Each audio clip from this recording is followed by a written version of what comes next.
scale of the violations, the scale of the disaster, because there is really no other word to describe it, that we're seeing in Gaza is far greater in many ways that we expected, simply because no television footage or no pictures that we saw before that were coming out of Gaza can really capture the scale of the destruction. First and foremost is obviously the large number of civilian casualties. The death toll has now gone past 1,300 people, many of whom were civilians, and including hundreds of children.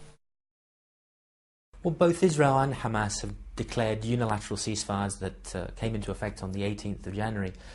That's largely stopped the bloodshed, and that's stopped effectively the killing of civilians, and Amnesty International wholeheartedly welcomes that. But much more needs to be done, and much more needs to be done urgently. First of all, Israel must allow in humanitarian aid, that's food, water and medicines. It must be done in an unrestricted way. They've got to lift the blockade that's been imposed on Gaza for over 18 months. And crucially, those who've committed war crimes and other grave abuses of international law in this recent conflict must be held to account. Even though Gaza has seen a lot of destruction, especially in the last 8 years, carried out by Israeli forces, it is now really quite unprecedented. People who had fled their home during the fighting began to return to their home yesterday, and thousands and thousands of people are now realizing that they don't have a home to go to anymore. Well, the first priority must be for humanitarian aid to be allowed in an unfettered way into Gaza, because it's got to meet the urgent needs of Gaza's beleaguered population after such a devastating military campaign there in the recent weeks. Another issue that had been talked about a lot, and that obviously we could not confirm for certain until we were able to look for ourselves, is the use of white phosphorus. And since we're here, since we've been here, we have seen white phosphorus having been used quite extensively in and around civilian residential areas in Gaza City, in the outskirts of Gaza City and in the north, as well as around houses. It has also been used in attacks that were carried out by Israeli forces against UN facilities. White phosphorus is a type of artillery ammunition. The contents is a chemical that ignites when it comes in contact with oxygen. What we're experiencing here is that white phosphorus is not being used as a smoke screen. It's being used in an airburst role. You've got pieces of white phosphorus. This is burning, falling down in a highly densely populated area.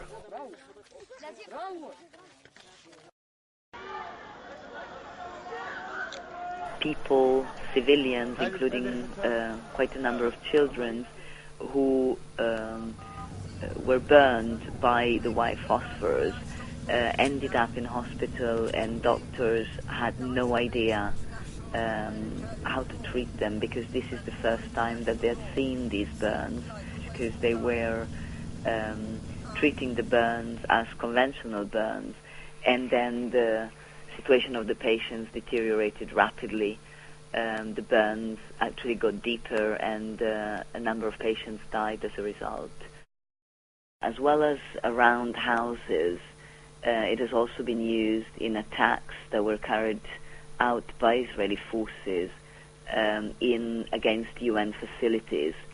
The field operation headquarters in Gaza City of the UNRWA, the main UN agencies that feeds 2/3 of the population of Gaza,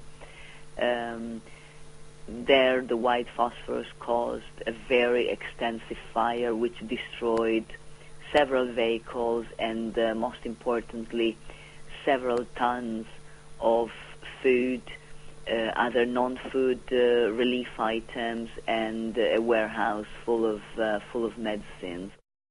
There must be an urgent, immediate and independent, impartial investigation set up to look at evidence of war crimes. It must compile this evidence of war crimes and other crimes under international law, because at the end of the day, without accountability, there can be no sustainable, just peace. That's why we've gone to the UN, and we're asking the UN, and preferably the Security Council of the UN, to order this investigation. It must be an investigation that has authority, and it must be an investigation that is impartial.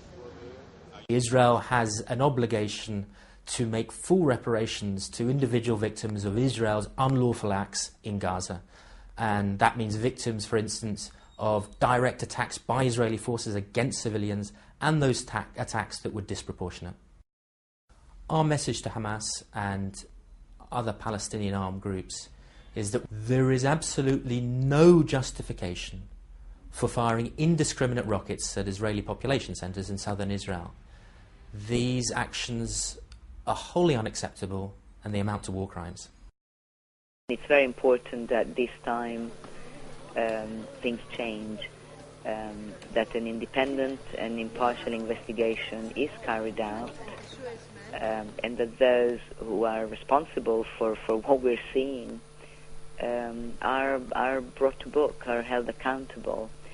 Otherwise, the likelihood is high that this sort of situation will be once again repeated, and basically those responsible for these violations should not be allowed to get away with murder.